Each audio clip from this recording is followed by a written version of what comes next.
Hey guys, today we have a 1.8 TFSI with the oil problem in cylinder head.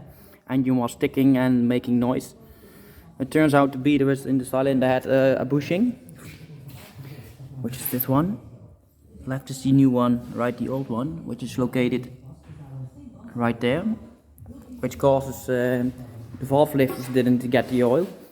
The camshafts are okay, but you have a loud ticking noise, which causes timing problems, but also misfires. Cylinder has no damage at all, only that bushing, the oil valve is closing. And if you look at the old one, you see this one is loose, hard with one hand, and also some damage right there. A new one doesn't have that damage and also isn't loose. So this one goes in there